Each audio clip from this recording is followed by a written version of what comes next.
Greetings, fellow armchair Imagineers. Bluedragonfive here, and Rohith Dhar. and we're here to do our spoilercast on The Flash. Ah! Savior of the universe. Or in this case, the multiverse. Sorry, guys, you won't be hearing from me much. I just felt I needed to chime in for that. Alright, anyway. Illusion has been broken, but then again, so is the whole multiverse in this movie, so I guess we're fine. Yes, that's right, folks. We're doing our spoilercast on The Flash. It's stuff have been talked about, and we thought it's kind of part of the course. We figured we'd talk about it. So, Rohit, how did you feel about The Flash? I think overall, with my reservations, light of the main actors, contentious legal problems and all that jazz, and the long years development for this film, I was anxious but trying to keep an open mind. After coming out of the theater and reflecting to you, Blue Dragon, and to the audience as a whole watching this, I can say definitively, with all honesty, with all conviction, and with all seriousness, that this is one of the best DCEU films. It is in the top three in my view. The direction, the acting, the overall scale spectacle of it is well done. I can understand why Andy Muschietti did did the job that he did to the satisfaction of both James Gunn and DC Studios, to where he's now currently attached to direct The Brave and the Bold. I Ezra Miller puts in a great performance, and probably, in my opinion, the best performance that they've had as Barry Allen slash the Flash.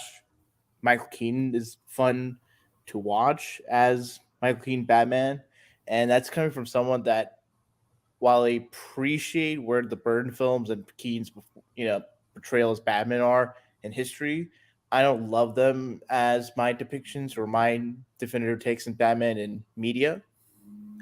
I thought he was great. There are certain issues in regards to the CGI and just the way a certain character's arc or lack of an arc, in my view, is done in the film. But I think overall, it's a great time at the theater. It's a really, in my view, I think it's a film that, for people who are big DC fans, can take a lot out of it. And I think in talking about this film in terms of the broader reception, I can understand where people may not connect with the film, but I think if you're in the know, you can really appreciate what this film is trying to do, what it accomplishes, and just overall, I think it's a really well done superhero movie. I don't think it's one of the best superhero films of all time. I think that was a little bit of hype on the part of Warner Brothers, but I think it's one of the best superhero movies. And for me, I think it's three for three in terms of just good superhero movies for the summer. And I think maybe once time goes by, once this comes on Max, and people have a chance to start up, have distance in light of the controversies and just development, I think people can hopefully more appreciate this film in terms of what it sets out to do and how well it accomplishes what it sets out to do, in my view. All right, let's go to the comments real briefly. We have Little Blue. Yes, Little Blue. There we go. Yes, Little Blue says, my dad and I saw the film today, and we attended a WWE event that happened here in West Virginia. Perfect way to spend Father's Day. LOL. Now but yes, folks. So happy Father's Day to anyone who's kind of like reeling back from the day here. Just like, hey, it's that was. Admittedly, our thinking was, the Flash would be kind of a nice way to kind of celebrate Father's Day, but ultimately, I mean, Elemental is very much a father-driven story. So I mean, it was kind of a toss-up at the end of the day. It's kind of son trying to help father in this film, and the other one's kind of a father-daughter story. So I mean, I think, I don't know, in retrospect, it was kind of toss-up for which one we do today, but we kind of ended up where we ended up. So, well, just a little behind the scenes, a little inside baseball there for you. Anyway.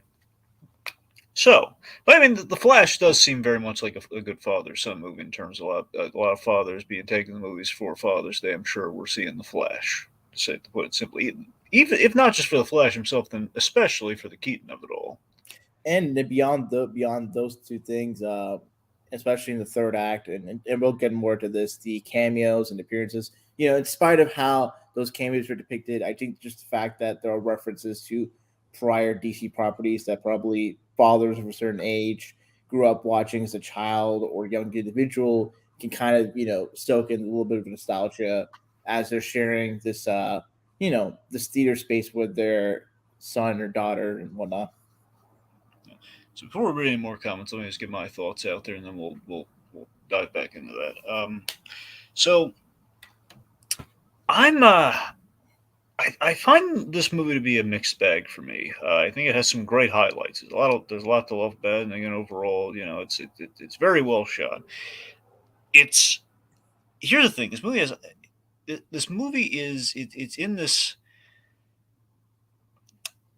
I In its defense, in defense of the movie had the deck stacked against it in pretty much any way imaginable in so many ways. Not even factoring in like the thing with its lead, all the controversies and all stuff there. Not even factoring that in, this movie had an uphill battle in many respects, just in terms of the development process for it. The fact that even before all that stuff happened, there was apparently there were like a numerous amounts of rewrites. Plus, you have the TV show to go up against in terms of your comparisons for what the big Flash story should be, and then of course the biggest thing is that you have kind of like it's kind of a Flashpoint adaptation and it's kind of not. So for me, when I look at this movie, I'm trying to give it a fair shake because again, I love the Flash, man. That show really, the show obviously it was a real boon for me in terms of like the Flash has always been like a cool character. And he has the Rogues, he's got a great gimmick. We loved him in Just Like the animated series and Unlimited, all that, and just the Flash is a cool character. Period. And then over the years, we found ways to make him even better. And of course, what the CW has done with the Reverse Flash is immeasurably fantastic. Of course, after the first two seasons went downhill, but the Reverse Flash never disappointed until his very last scene in that series, but we're not going to get into that here. My point is, big fan of Flash, and I was one of the defenders of Ezra Miller's performance in the Justice League film and the well, I guess technically both versions of the Justice League film. The point being, I thought it was good in those. A lot of people were like really crapping on him, his performance and how that Flash was, especially stacked against the TV show. So I found potential in him playing the Flash. Now that we finally have the big full on film for him here, the end result is I think there's a lot of faulty writing choices here.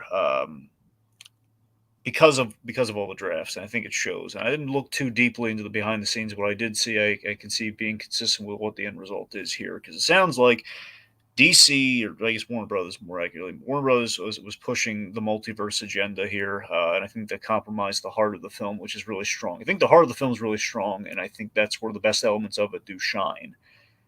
But I think our multiverse stuff really does kind of cloud a lot of it. I mean, for example, that said, though, Keaton and the multiverse stuff is really cool. I mean, Keaton, I think, is the highlight of the film. But like like that, and I like Flash in the suit. But for me, when I look at the movie and like the big mixed part of the mixed bag for me is the Flash out of the costume is when we hit a lot of the writing boons for me in terms of like there's a lot of humor that's really forced in there that really fell flat for me, and it's like I should care in a story where I'm very much supposed to care about Barry Allen. We're doing stuff that's kind of undermining that to me in a lot of places, not the entirety, but in a lot of places. And I mean that I think that does that, and along with just like like some of our plot stuff, I think it kind of hurts it for me at least. And that's because I enjoyed seeing the film I did, but I couldn't help shaking moments in the theater when I'm watching the movies. Like these jokes would happen, I'd be like, it's like we have like these really great moments and these really great setups, and then we'd have like some gags that really didn't do it for me, and it's like, that's kind of it's like highlight, and then it's like we didn't stick the landing on certain bits because we have like certain gags in there. Well, maybe we shouldn't have, or we should have pulled back a little in that department. It just feels a lot. There's a lot of punch up in this movie, and it kind of shows to me, I guess. Anyway, let's go to comments. For starters, with Romello Malone. Ronald says, I like the Flash movie. The only thing I didn't like was the reshot ending and the pointless post credit scene. And yeah, I'm not crazy about those. I'm not crazy about the post credit scene. The ending, the reshot ending, I think there's some iffiness about it, but I think it's fine. Let's see, Kristen Jonas loved the Flash, and then goes on to say, "What do you think about the lasso of truth part?" Yeah, we'll get to that, Kristen Jonas. I have thoughts on that scene, which we'll get to well momentarily. We're about to get into the big opening set piece, so I guess we'll get there. All right. So I guess let's all that said, let's get the ball rolling. Let's start saving some babies, Rohit. I think just sort of off the bat, before you get into the babies thing, it was kind of cool the way the movie started with the whole like the intro with the red, yellow, gold color scheme, and then you open with the clock to set at a certain time. It's very, it's typical imagery that you would find in a time travel story, and but especially when you think about Back to the Future, with its opening with a lot of the different clocks about the clock tower, and with the fact that Back to the Future is sort of referenced both literally and meta in a meta way in terms of sort of the two berries with like the two Martys and all that stuff. I always think it was cool. I really appreciated sort of when Barry goes out to become the Flash, and then is out to ready. He's like Barry's about to run, and the title sequence is about to start, and it gets interrupted by like these like fans that are really into Barry Allen the Flash. Uh, I just laughed my butt off because that is like clear, that is like well used pathos, because it's like, oh, it's about to start up, and like, oh, here's this funny gag, and it's just like, that's, I think, where the humor really does well, and that just the subversion of expectations, especially in a way that's fitting to the tone of the character and the tone of the world that this film is inhabiting. I got to admit with that opening scene. I mean, I think after just kind of sitting with it for a while, I think a lot more accepting of it. But I got to admit there is sort of like a because no, I agree with you in terms of like what we're doing there with the whole subversion with the interruption and everything there, and that's fine. I got to admit one thing that I can table all the stuff with our lead for sure, because it's the Flash has been around a lot longer than the guy playing, but I got to admit, just it's like the one moment where you kind of real. It's kind of one of those oh moments where it's like all they have a whole bunch of fangirls, particularly. They're very eager they're very eager for the Flash, and it's like, yeah, that may have not aged well given the circumstance. But again, that's just a minor quibble. It kind of occurs to you in the theory, and you're watching like, oh yeah, that one's the one they're probably kind of regretting right now. But no, a part of me's wondering like, why he didn't eat the candy bar even though it was thrown at him. Look, I'm saying he could have broken off the piece that was exposed because he really needed that food. But then again, we wouldn't have the vending machine in part of the action sequence. That's why we didn't do that anyway. So our opening sequence, it's a great action opener. You always want like in some of the best superhero things. We're gonna have like kind of a whammo blammo James Bond opening of sorts. And I'm not saying we're doing like a full on James Bond opening here, but we do have kind of like a great sequence that kind of summarizes who your hero is and what he does. And we have the Flash put into this crazy situation while he's waiting for like a breakfast sandwich or something that's being made, which already is funny. It's the fact he's doing all this while the sandwich is being made. But I like that we can put him in this. We have this great, insane action sequence that would logically lead a character to be in kind of almost like a Spider-Man No More headspace, which would kind of lead to our in quotes Flashpoint situations. Like that's really interesting to me. That's a good choice. Admittedly, though, I do question the whole like the Falcone crime things. Apparently, that's Alberto Falcone who's in the chase with Batman here. It's supposed to be the Falcones. Yeah. It's I do question the Falcons dealing in biological weapons. It's not really usually their suit there, but it seems like we just needed a generic like villain thing when we could have used any number of exciting rogues like Two Face or something or what have you, but we didn't. I mean, the Falcones have been well represented in other Batman live action media. So, like with, for example, like the Batman and Batman Begins, and maybe got there to a certain lesser extent. Like the Falcones have gotten ample attention, Well, but yeah, but this is like a broad daylight crime, and it's like biological warfare. It doesn't really feel up to Falcone's alley at all. yeah, it could have just been really generic terrorists or whatnot. So I mean, I don't. I get what you mean in the sense of like out of any villain, you could just really you could have just chosen a random terrorist group. It could have been like literally, like that terrorist group Cobra from the comics. Yeah, You could have had them be the ones that had the biological weapon. They're like a terrorist group. It's like okay, yeah. yeah. I mean, yeah, really, you couldn't just not have the crime family. I get what you mean. I just don't think for me. I guess what I'm saying Ro, is that in a movie where we have both Batman and the Flash, who are of the DC characters are known for having iconic rogues, is that we don't really use any of them in this movie. I'm not saying we necessarily had to, but it just feels like it just becomes apparent. It was like really of all the picks we went with the Falcons, and not even like traditionally like dressed mobsters. It just seems like yes, fill in for terrorists because gave like a vague name. I mean, part of it is also could be that like in this like superhero universe, like crime families kind of have to modulate or change up beyond just being traditional crime families Mm. and do heightened things like biological weapons or whatnot to either be arm themselves against superheroes or supervillains or even sell to supervillains.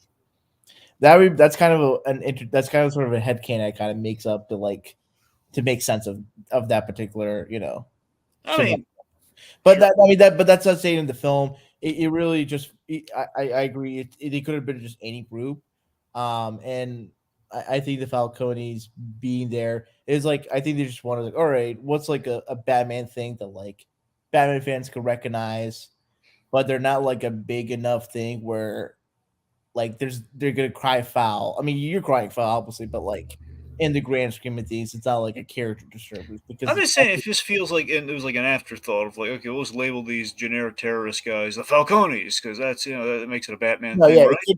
it could have been Cobra. It could have been Intergang. Like, Intergang was mentioned. Yeah, there you go. Yes, No, no, no. yeah, So no. like, I totally get that. I mean, I just don't think it breaks the film or it's no, it's a problem for me. In retrospect, I could certainly understand for certain people thinking that's like a weird thing, but I think just for the way for what the film is and what it sets out to do, like it's I feel like them being Falcone is just more of an Easter egg rather than like, oh, this is the status quo. And considering with the way the movie ends, like the movie's kind of quick and just like referencing stuff in the DCU canon, but not really try and dwell too much into it and just really Yeah. say the opening scene. So I didn't think much of it, but I can certainly understand some people having hangups with that. All right. Okay. So, a couple things just want to hit here. So again, with the opening, what I just love so much about it is that we not just the fact that it's the crazy situation. I just love the fact that it's sort of like this moment of the Flash. It's a great action setup in terms of okay, the Flash. We have this really cool thing on the update on the suit, which the suit update's pretty cool. I just wish the belt kind of came out a little bit more, because he has this looks a little kind of like negative space, not negative space. It looks like looking like an open space around the midsection, a little more than he has. But the point being, he has this. I love he has this little like fuel meter on his suit that kind of reads like I guess his biometrics and knows if he's hungry, and of course he needs the whole metabolism thing with the Flash. So I love that we have like this little meter. It says, okay, he really should have had that sandwich. Mm-hmm. And because of that, we have this insane, wonderful moment of like, okay, like 7 or so babies falling in midair from this hospital that's falling to the ground, and it's just he's gonna stop time, and he can't. It's like the question of all these babies are in immediate peril, and comedically, Don't forget the therapy dog. and the therapy dog, and then the nurse falling all in these kind of almost comedically over the top ways, and just like like implements are gonna impale this one baby. It's like all sorts of like these over the top like how much worse could it possibly get? Okay, I'm curious for Blue Dragon for how your theater reacted because in my theater, me and my two friends that went to watch this on Friday night, we were just laughing at just how funny this whole gag is. And for some reason, other people didn't laugh, and I just don't know if like we just have sick twisted senses of humor, or people were just really, just maybe the CGI was distracting, or just the idea of babies being some level of peril, even though like you and I intellectually know they're not going to kill these babies off like on screen. So This and the isn't, dog as this well. isn't a James Gunn movie. They'll be fine. James Gunn doesn't go that far. No. Well, I think people like I don't know the whole I'm just saying, like James Gunn goes far. I mean, I don't think. I'm trying to remember if we actually have gone that. Like, I don't know. I think we've suggested going that far, but you're right. We haven't actually seen him go that far. So I guess you're right. Yeah, we've gone dark with James Gunn before, though. I guess, but well, yeah, look, I'm saying you're right. I don't think we've actually gone baby kill far. I'm just it's more of an offhanded, like we're not going peacemaker levels of dark potential here. Like we're not chainsawing gorillas here. We're not. Anyway, my point. Okay, so just the whole nursery rescue thing. It's the idea of like in this moment, like he has the Flash seemingly has to pick one. Like he can only save so many babies in immediate peril here. So what does he do? And do you think he's going to save? He's going to pick one life? No, he goes for the vending machine. He's eating like crazy during this scene, which gives him all the speed that he needs. It's a very impressive feat that kind of summarizes like the fun of the Flash that you do have. What we're doing here. Mhm. Oh, that's great. Real quick, highlight some comments here. We got Super Billy. Good old Super Billy says, "I like the concept behind the nursery rescue. While it failed in execution, and ran a tad too long, I like that we actually follow Barry as he devises a clever way to save everyone. I mean, what might not be helping to is the fact that we do all sorts of. It's if you look in the history of superhero things right now, we've done Quicksilver's done this sort of sequence. About, I'm trying to think, was it 2 or 3 times? He's done it twice. I think. I guess it's twice in terms of like the because Days of Future Past and an Apocalypse, right? There was the third. and the second one it's kind of more of a direct compare. It's Yeah. more of like a direct 1-to-1 with this scene where it's like both speedsters are using creative ways to save people. I do think with with this scene, I think there's a difference in that. Like one, the way like the speed is shown in this movie is that like backwards are going very fast and there's kind of like a sepia tone to it. And I think what's also interesting is that the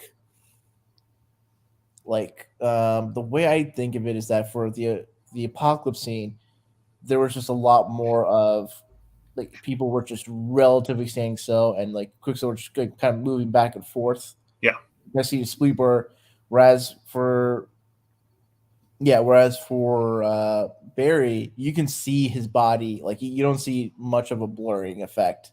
Like he's kind of slowed. He's just slightly faster to where he's moving people around, but it's not like you're not seeing the blur effect or the light. Well, they address it in the movie. The fact that we're playing by kind of like almost the invincible rules, in which if you move someone at super speeds, they're going to get sick or something's going to happen to them. Like if you move without warning like that, sometimes. So it's like you move the things around them to help cushion that blow.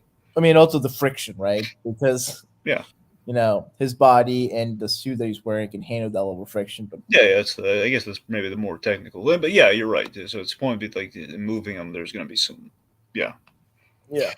Anyway, but yeah, I mean, usually, I mean, I don't know. It's kind of an introduction to the characters, but I think we need to kind of take that time to kind of show what he's doing. I think what he means overall is just the whole sequence, including like the chase scene and everything. I think, in breaking that down, I want to say this. We kind of what this movie does give me something I did really want in the DCEU with Ben Affleck playing Batman, and that I wanted my hope for the Ben Affleck Batman is that we'd start him in a place of Frank Miller Batman, we'd end him in a place of Brave and the Bold Batman, which I know is ironic given what we've announced this filmmaker is going on to do. But in general, though, the fact that we would take this Batman. And through the Justice League and through everything that we put him through, he would again. I hope a more natural way, thanks BVS. But overall, it's the idea of like you have like a more kind of a disenfranchised Batman, kind of becoming more like a Batman who's seen it all and done all the Justice League, so he becomes more a Brave and the Bold Batman, which is kind of what we have here. And to represent that, we kind of put him in more of like a blue kind of look on the cape and everything, which is a first, by the way. It's the first time we put Batman in blue. Not counting Adam, sorry, not second to Adam West's first time with Batman in blue. It's kind of like what I just going back to sort of just like when Barry Allen as the Flash, speeds all the way to Gotham City. I just love the effect of the sepia tones in the movie background, and Yeah, also the power demonstration of the Flash. I yeah, don't the think. needle drop. And in regards to Ben Affleck Batman, the way he moves, and as also Keaton Batman, in seeing that, I now understand why Andy Muschietti is the director for The Brave and the Bold, because the way those two Batmen move, that's how I want Batman to move in live action. That is a bit, honestly, you know what it is. And I mean, I know we kind of got a little bit of this in one of the big standout sequences in BVS, but I mean, here we went full tilt. Like we're having Batman move like the Arkham Batman, Oh yeah, which is how absolutely. you want him to move. Like with Keaton, especially, that was like the Keaton moving the way the Arkham Batman was like the way you dreamed he would move back in '89, but technically it was not possible. So that's Yeah, no, I I do appreciate Ben Affleck's costume in this. My only gripe is that I the wish they metal stuff that's on like the little rib cage and stuff. And what I do. Yeah, I don't like the metal like breastplate or chest plate kind yeah, of yeah, deal with that's the probably battle. I wish it was just more of the like BBS suit where it's like it's blue. You have the gray, it. costume, and then maybe you could have had like the bat symbol with like a yellow lining on It's like it, we'd like be transitioning him into like Jim Lee Batman, which is a really cool look. But or maybe even have the yellow. Oh, well, I don't know, maybe you want the yellow oval, but like have at least have the symbol have like in the New 52 or Batman Rebirth era where like the bat symbol has like a yellow outline to it. yeah, yeah, the Greg Capullo kind of rebirth. So, well, I mean, I think he started, and then the rest of it caught on. But yeah, Yeah, and then that would have been cool. Also, if you had white irises, that would have been great. But alas, they stopped there. But no, it was that whole sequence was great, and if nothing else, like at least Ben Affleck has, Batman at least has great action scenes. he does. Also, kind of like the on like the bat cycle and everything too. That was really cool. All that, and again, Yeah. it's unique that again, it feels like an earned thing of like we had Batman in broad daylight, which you can only do in like a Brave and the Bold sort of setting. So I mean, again, so Mhm. that's what I'm saying. This is signifying like we are kind of like this is the lightest again, as we kind of established, and this is getting to the point of the whole Wonder Woman thing, is that we are getting Batman to a point where he is kind of like the most well adjusted we've ever seen a Batman. Mhm. Second to Adam West. Well, even at Adam West, you could always make the argument of like he's just going around. He's he's just it's a man running around in a bat suit. How mentally well is he? But yeah, so we have this the but the thing I really love, and I like that we kind of set this up and we kind of pay it off, little Batman Wonder Woman relationship stuff going on because I love that in the Justice League, animated stuff. So I kind of like that. There's still some hints of that here. Now, to the lasso scene, Wonder Woman shows up, which is really cool because she showed up in Shazam too, and we brought her in here. It's like Gal Gadot's like, hey, we brought her in. Unfortunately, we don't get her in the rest of the movie, but she's there in the opening at least. Mhm. So we pulled the classic Wonder Woman gag of like we kind of saw it with Aquaman. I think I guess it was purely in, I guess as the kids call it, the Justice League. But the idea Aquaman was like leaning on the lasso, and he kind of told some involuntary truth. Now we do that here with Mhm. Batman. I think giving him one line where he says like he's feeling more well adjusted than he used to because of his deep seated issues and et cetera, et cetera. Like doing that gag once, that's fine. Mhm. I feel, but keeping it going and then giving it to having the Flash do when he touches the lasso, that to me feels like we've overstayed our welcome in terms of okay, we had a nice bit of growth that Batman would never fully acknowledge himself, but then it's like there's lightheartedness with Batman, and then there's like we're doing comedy with Batman. It feels like we just kind of step too far with a very cheap joke of like anyone who touches the lasso, where it's like, hey, you touch the lasso, you say the one thing, but you're not just going to keep like if asked a question, like she's in conversation with him and he answers, but he's just going to keep going. Like why would he just keep going and going? And I like that gag, and I didn't mind it. I don't think it went too long. I will say though that like if you watch the original Wonder Woman movie, the way that the Lasso of Truth kind of works, and also is kind of the characterization that falls through in Zack Snyder's Justice League, and it's only these two that have this characterization of the Lasso of Truth. It feels like when you lasso someone, you ask them, you compel them to tell the truth, and then they tell you the truth of a specific inquiry or question. And it's only in the Joss Whedon Justice League and in this movie where like the last of truth, like when you're just on, you're just automatically telling like every truth that comes to your head. Yeah. Which like I see both can work in its own way. I kind of like the. I think just in terms of what's more effective, I think the last of truth when he's just around it or touching it, you're just compelled to tell the truth, and that just leads to more fun. Just fun bits. I don't know, like the bit of like the Flash, like saying he's never had sex, like that's a cheap shot. I don't know. It feels a little. I mean, I get probably, but I feel like it wasn't too, like I don't know. I think part of it. I think just part It's of like, it. why are we taking pot shots at the guy? That's what I'm, that's what I'm saying. Like, we already took away his, we already delayed his break. I think we're doing solid comedy like the breakfast sandwich, for example. But like, then I don't know. I think for me, it's kind of. I think we'll divide people in this film, and I think especially in supervillains comedy, you can put up is there is that the level of comedy and just the type of humor works really well for me. But I'm also one of the people that really enjoyed the humor in Thor: Love and Thunder, Hmm. and I like Quantumania and I like Stand Fury of the Gods, which have been more critically reviled. And I will say that the Flash I think is certainly better than both of them. Those films, even in liking those two films and not disliking them as much as other people do, but it definitely feels like for this film, I don't think the humor is too goofy for me, but I can certainly see people maybe having a little bit more of a breaking point in terms It's of like, I don't mind like a goofy humor with the Flash. I don't mind just doing humor with the Flash. Which is what bothers me is that it feels like it's almost like what everyone complains about with the MCU, which I feel is like overblown. Where it's like it's like we're throwing in gags and clips when we don't need them. And in this case, it feels like we actually are adding gags and clips when we don't need them, or at the very least, we're having them in there, but we're not acknowledging what the other person just said. That's what bugs me. Like not in this case, we're not there yet, but we're gonna have moments where it's like, okay, we made it funny, but we're really not addressing the severity of the situation here. We're just kind of using it as like a non sequitur. But again, we'll break that down a little bit more. But so let's just deconstruct a few things here. Well, I guess. Okay, real quick. Super Billy says a few jokes throughout the film that did work for me were mainly visual gags and moments of physical comedy, as opposed to scripted or improvised lines. Yeah, it seems like kind of on board with Super Billy as he kind of leads on to the next one.